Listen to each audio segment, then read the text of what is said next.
Hey there everybody, Tyler here with Voile. I'm sitting here today with David Grissom, and today we're going to be discussing the Alpina Alaska 75 XCD boot, as well as the Crispi Svartisen XCD boot. And we're going to also get into bindings, how they pair up with each other, what bindings we recommend, how to build out a full setup. But yeah, I'll be chatting with Dave, getting his perspective on all of this.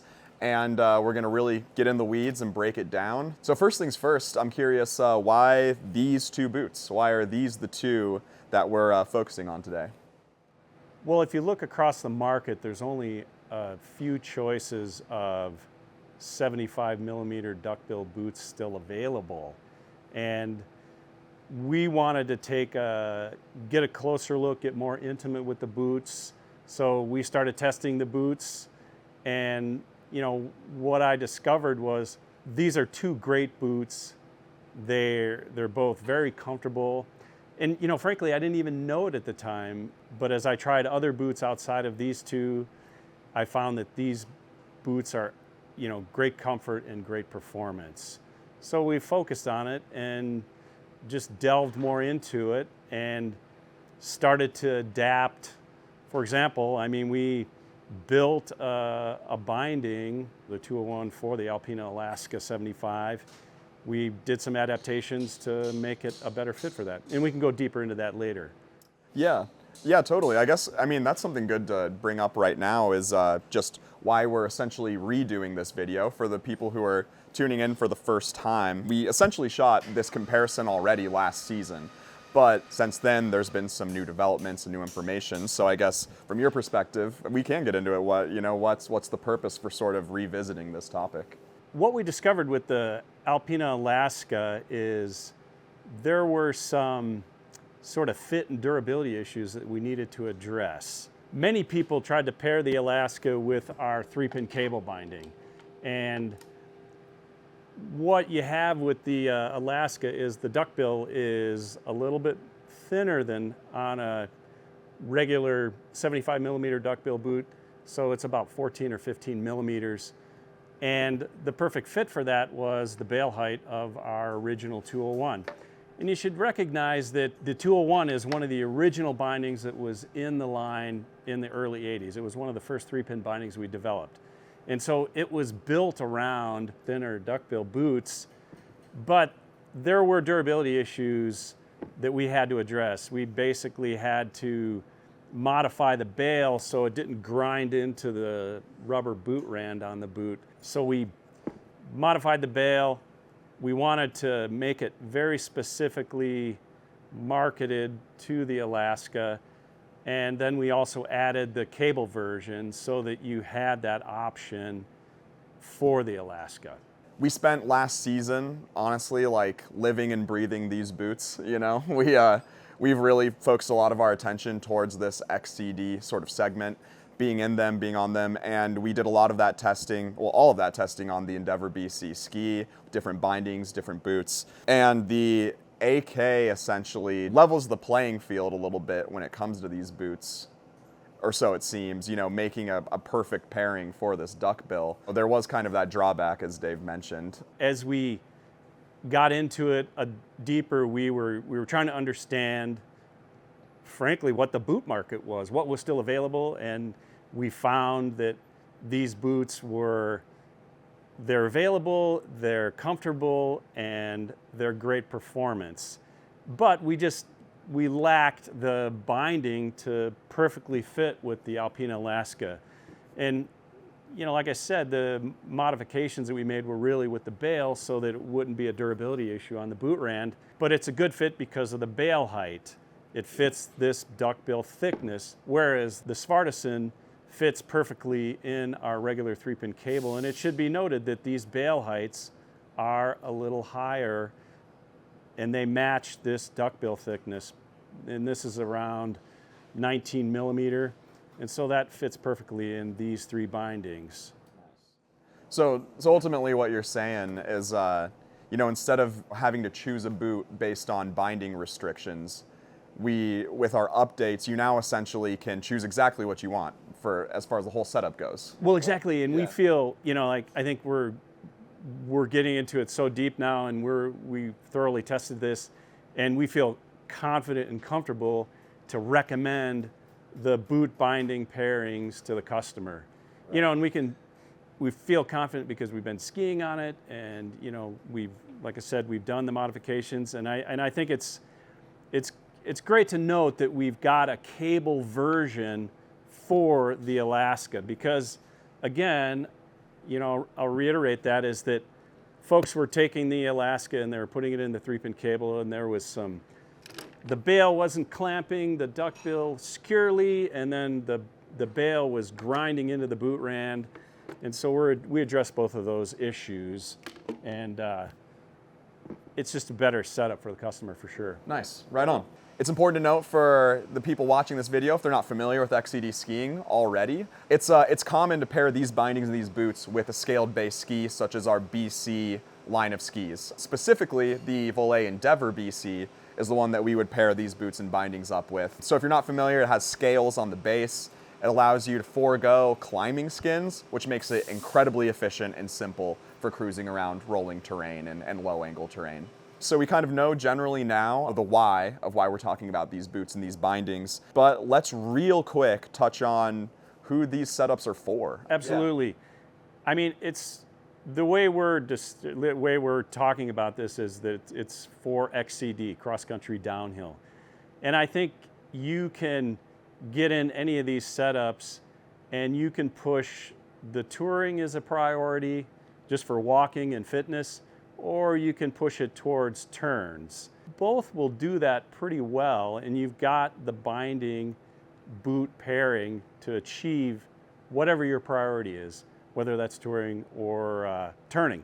And I think that I would say that the Alaska setup and the pairing with the Alaska 201 Alaska bindings is probably leaning more towards the touring side, and then the Svartisen with the 3-pin cable family of bindings is kind of pushing it more to turning.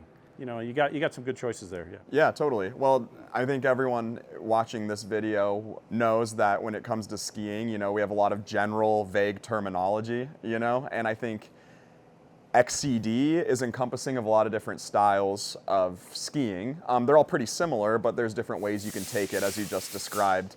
I think that a lot of people think of the Scarpa T4 as a boot that might fit into this sort of XCD style category. How would you say these boots compare to the T4?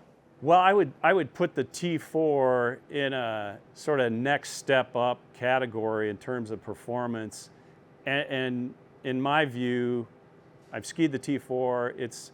It would be more of a priority for turns, and you know, obviously you're going to have a little bit more weight, so it's in definitely a higher echelon category than where we're at here. Cool.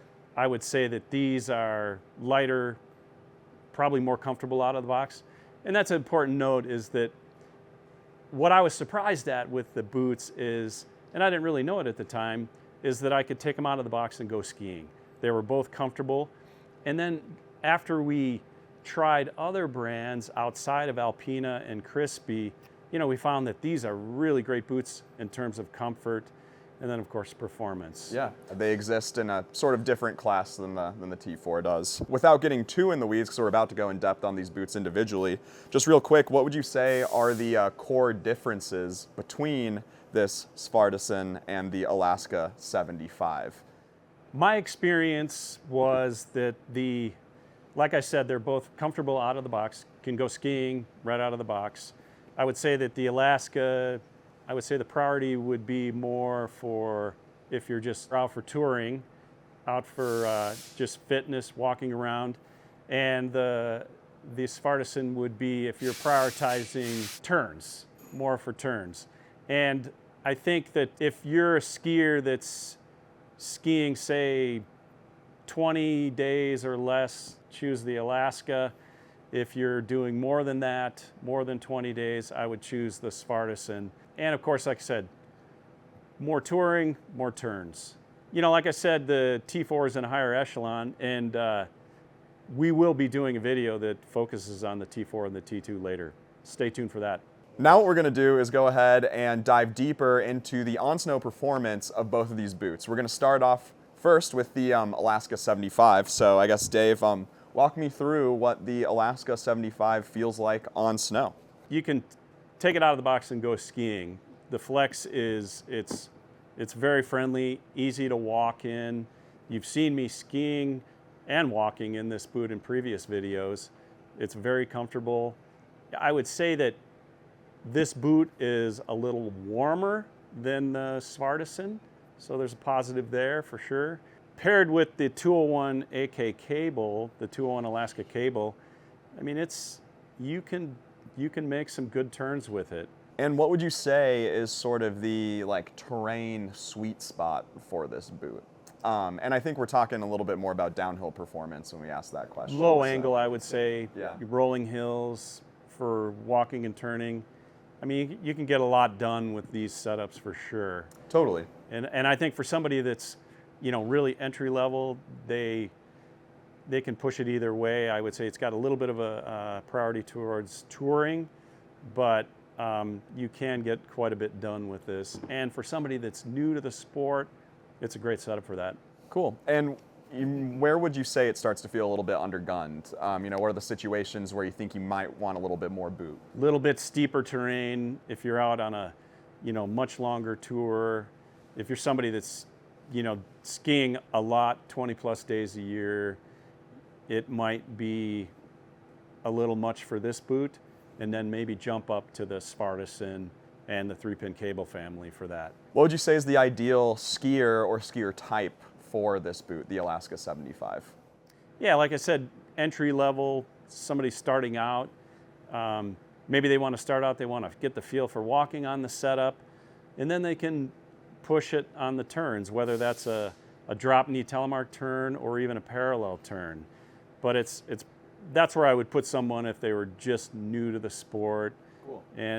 Or if they were saying, hey, I just want to prioritize walking and less on the turns.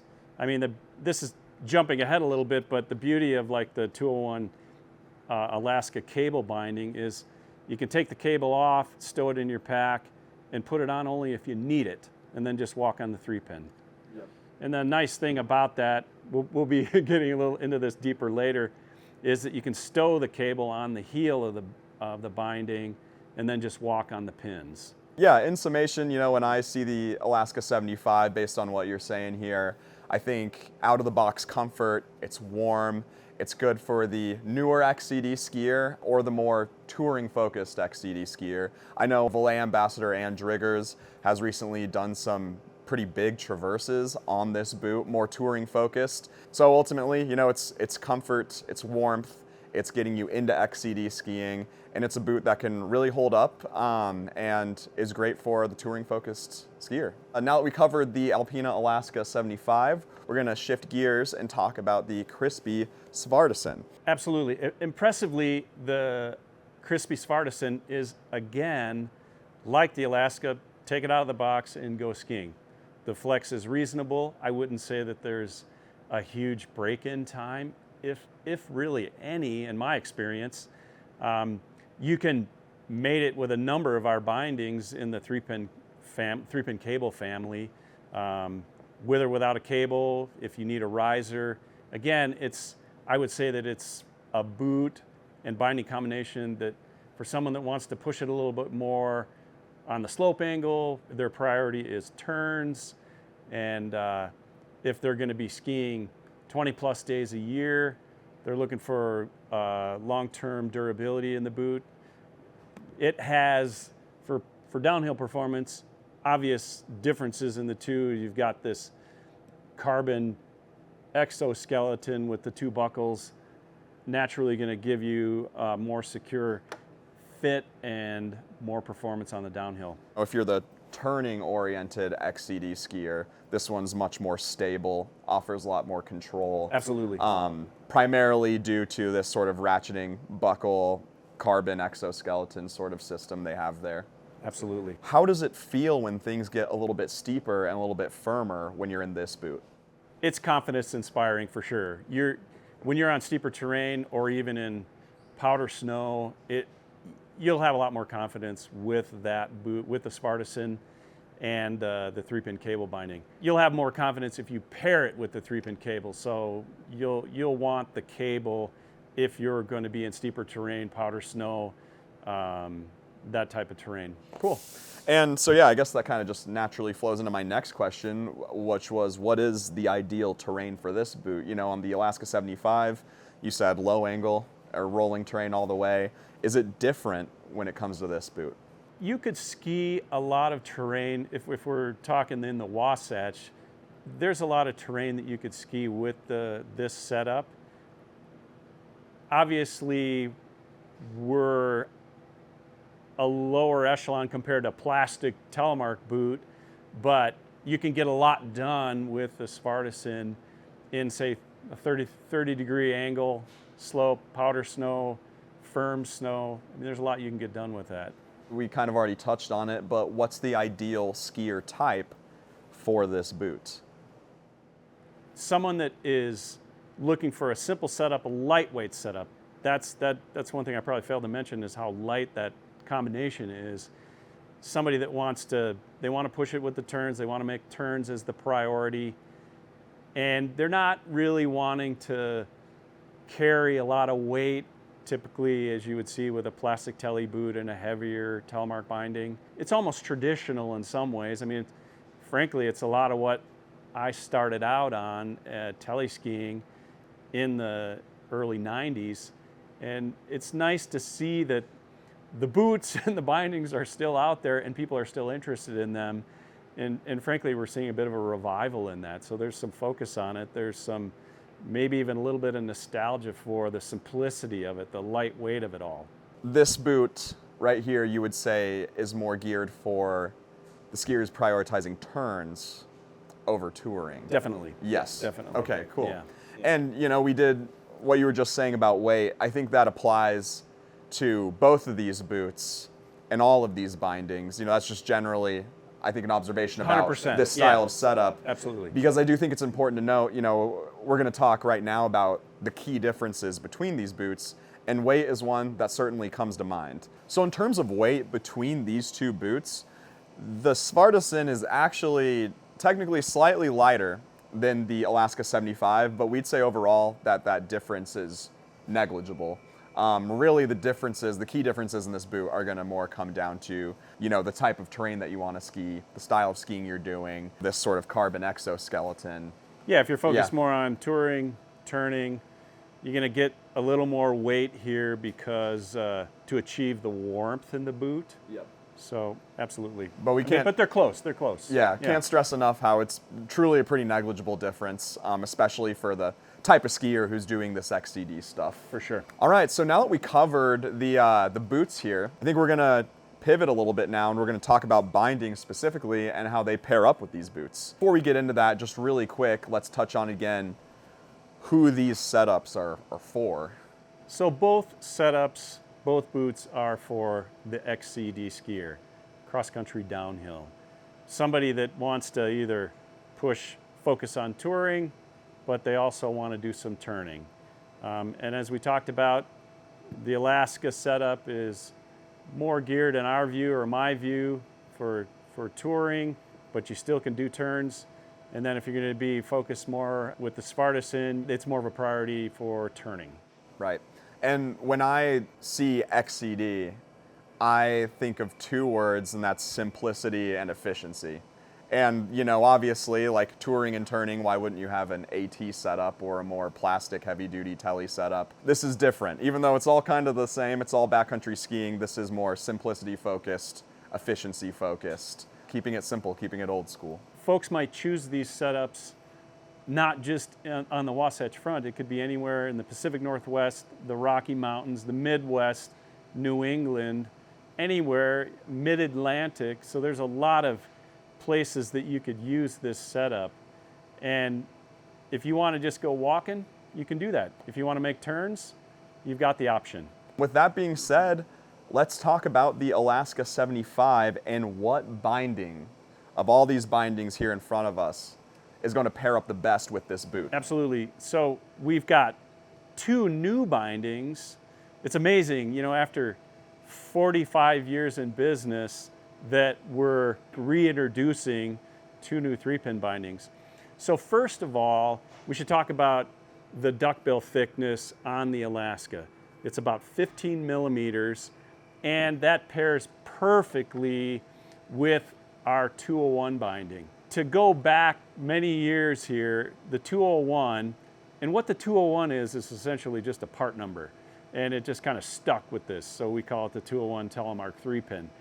So we go back to the early 80s. It's one of our first products, and the bail height that clamps the duckbill fits perfectly with that duckbill thickness. So what we did is we brought this back as a better mate for the Alpina Alaska 75, but we made some modifications because there were some durability issues that we found. There was some grinding from the bail on the binding, so we modified the bail to address the durability issue so that it wouldn't grind into the boot rand. And then, of course, we added the cable model for better performance, for more turning. Well, with both of these bindings sort of being the primary match, this one kind of being the more foundational first piece, you know, just the classic 3-pin. Let's get into a little bit just how this binding and this boot play together, you know, like the flex, symmetry, how they mate, a little bit about the touring efficiency. So let's dive in a bit on the on-snow performance of it all. Well, it's a great question. I think first of all, like I touched on, is it's gonna be easy to get into. You're gonna have a good secure fit with the duckbill. We've addressed the durability issues, and then of course you got the cable option. But as you've seen in some previous videos, you put the Alaska in this Telemark 3-pin or even the cable version, and you can see that it's very easy to walk in.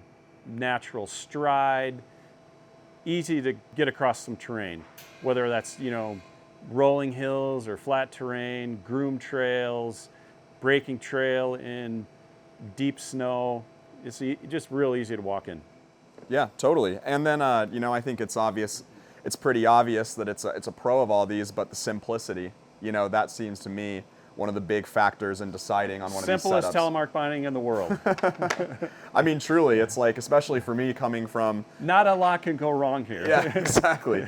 You know, coming from a world of being an AT skier first and then getting into, you know, plastic boot sort of Telemark touring, it's like going from those bindings and then last year getting on these 3-pin setups quite a bit. It's like, I mean, it's awesome. I mean, it's just, you don't have to worry about anything going wrong with these setups. We get photos and videos sent in of people on their 3-pin bindings from when we first manufactured the first pairs. So, you know, it's simplicity is the name of the game for sure. We've kind of touched on this, but ideal use case for, let's say this one specifically, not the cable version, but just the standard AK 3-pin here.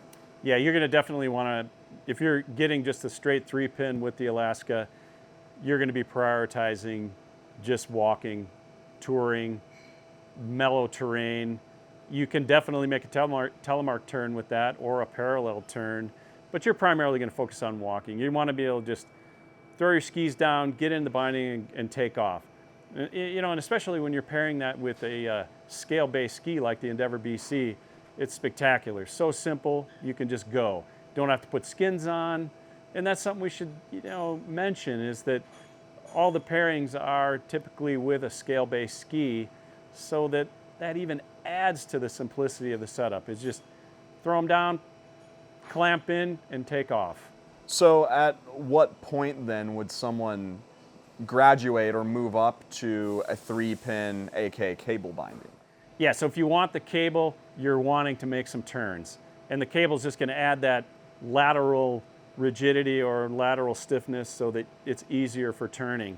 And then I should mention that you can take the cable off, you can put it in your pack, and you can just use the 3-pin if you'd like to. And then just add the cable for if you're gonna make some turns. So sort of, when you purchase the cable version, it's kind of a 2-in-1. You can make it the simpler version. You can throw the cable on when you want it, or if you think you might in the future want a cable binding. 100%. It's a little bit of both. And I should mention here, the price point of these kinds of bindings is crazy if you're not familiar with them. I mean, compared to modern AT gear or modern, you know, more heavy-duty Telemark gear, I mean, it's crazy. Yeah, I mean, the 3-pin bindings are under $100, and The cable versions are Under 150, I believe. absolutely, Yeah, absolutely. So really, you know, if you're spending an extra $50 or so, maybe a little bit more than that, but then you kind of have both bindings in one. It makes it pretty compelling to go for that cable option in my eyes. For sure. We just touched on when someone would graduate to the cable version of the binding versus the standard 3-pin. So what would be the trade-offs between these two binding options? I would say that if you were looking at the differences is if you're just focused on the simplest, lightest weight setup, go with the straight 3-pin. The cable's nice if you're going to do some turns. It's not going to add that much weight if you pull the cable off, but there is a little bit of a fiddle factor. You're taking the cable on and off. I mean, we've got it, so we've got this unique heel pad where you can stow the cable, but you are carrying a little bit more weight. But these are pretty small differences there. But if you're just wanting the simplest thing, straight 3-pin, just throw the skis down and go. Yeah, the way I see it too is if you're fully touring focused and you're in this boot with one of these bindings and you're someone who is like truly meadow skipping, you know, or just cruising rolling hills, you don't want to be bending over if the terrain is really, you know, going from uphill to downhill, or you don't want to be messing with your binding If you don't want to mess around over with and the over bindings at all. again. So Absolutely. that's an argument for this one. You know, even though I made a compelling case for why you'd want to maybe go for a cable with the price point and all, it's like it might not be right for everybody. This version is the simplest. It's as simple as it gets. Overall, to me, it seems that these bindings here offer a lot in terms of simplicity and weight savings. They're paired up to fit perfectly with this boot specifically.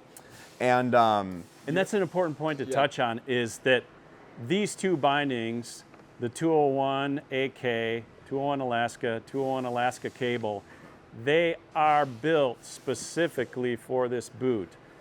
I wouldn't recommend using them you can't really use it with the Svartisen. The duckbill thickness at 19 millimeters, it just doesn't fit. So, you know, there may be other sort of thin-soled boots that might work with that, but right now, if you're going to buy this binding, you should have this boot, vice versa. We would like to interrupt this broadcast by letting you know that if you are uncertain about which boots to pair with which bindings, we make it super easy on the Voile website. All you have to do is go to the product page of the boot that you're interested in, go ahead and scroll down, and you'll find the recommended pairings, which will let you know which bindings work with which boots. Now back to the episode. So you're looking for maximum simplicity. You're cruising rolling terrain. You don't want to be fiddling with your bindings, throwing stuff in your pack, doing any of that. You're going to be going for this one. If you're someone who thinks you might end up wanting to make some turns and have it be a little bit more stable and comfortable, you're going to prioritize that. Or you just want the option simply in the future to be able to do that, you might go with this one. You know, and I should highlight too, if that's your aim, what you'll be able to do is you'll be able to take that cable, and this is a good feature that we should highlight, is lock it off on the heel pad, and then you can walk on the pins. And then if you get to a slope and you want to have more control, just put the cable onto the heel of the boot, lock it on, and then go. But that is a nice feature, is to be able to lock it off for when you're walking. Totally. And that's something that we did for years when we were skiing on these style of setups. Totally, yeah. Now let's talk a bit about the Svartisen and the binding options for this boot here. Which of these 3-pin bindings is going to be the primary sort of mate for this boot? Just off the top of your head, what one would you reach for to pair up with it? Straight away, it would be the 3-pin cable binding, which has been in the product line for many years. It has a bail height that matches well with this duckbill thickness, which is 19 millimeters approximately, and that fits perfectly in here. Secure clamping, good performance. To me, you know, you're pairing this boot that is a bit more stable and downhill oriented with a cable binding, which the nature of the cable binding makes it a little bit more downhill oriented. To me, I think power transfer is kind of what comes to mind. You could tell me if I'm wrong, this seems like a setup that like you could actually go and ski with a lot of confidence in a lot of different downhill situations, different, you know, slope angles, different variable snow.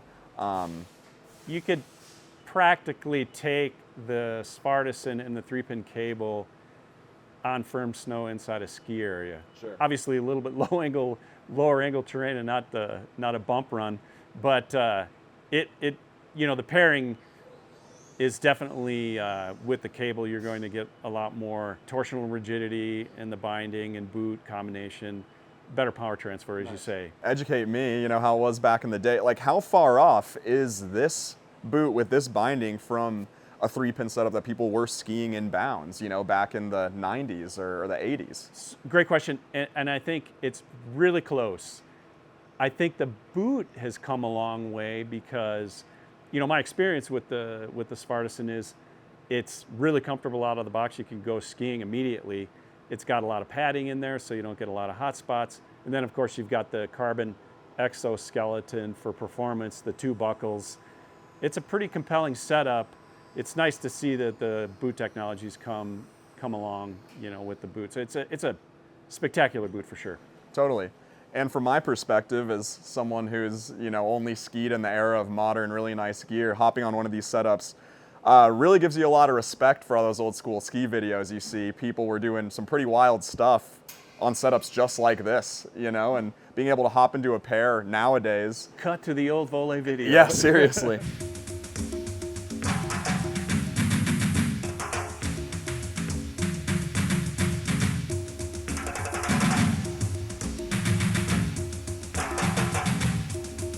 And being able to hop on this setup, even with a modern shaped ski such as the Endeavor BC, it's a humbling experience. It goes to show that those old timers kind of knew what they were doing. So they earned it. They earned it for sure. Cable binding, Svartisen boot, a lot more downhill control, more turn oriented. The Svartisen, is it capable of mating with this binding here if you want to take it to the next level, perhaps? Yeah, say for example, you're going to be on really firm terrain, you've got the riser.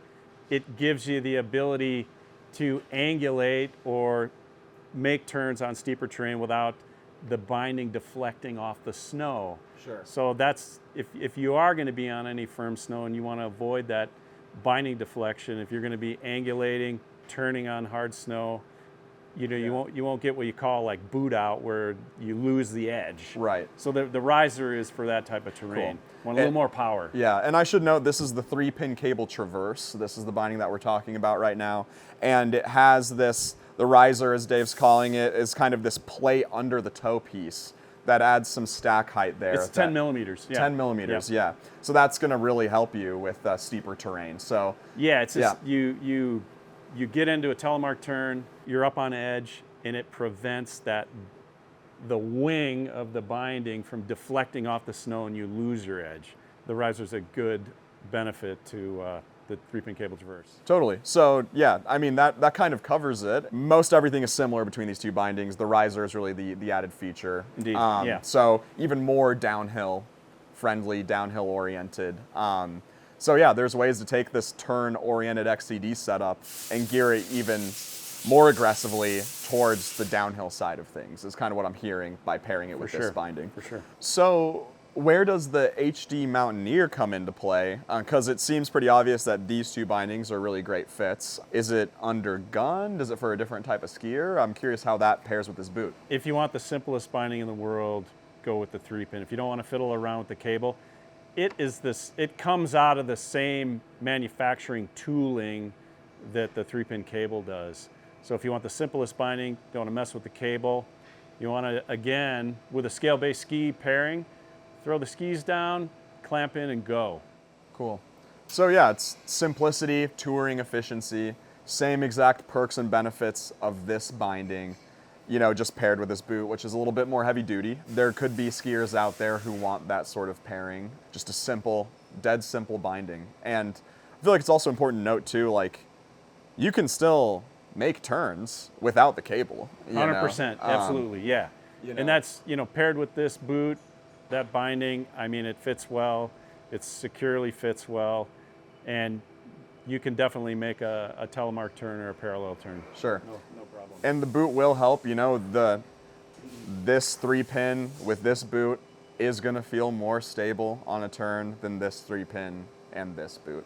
Definitely. Yeah. Well, honestly, that really covers it. I think we just want to round out this conversation. I have some rapid fire questions for you. So no real explanations here. You know, we're not going to go deep. I'm just going to shoot some questions your way and just give me the answer off the top of your head here. Which one of these is the more forgiving boot? Well, I think that I would say that the Alaska would be, just because you don't have the exoskeleton on there.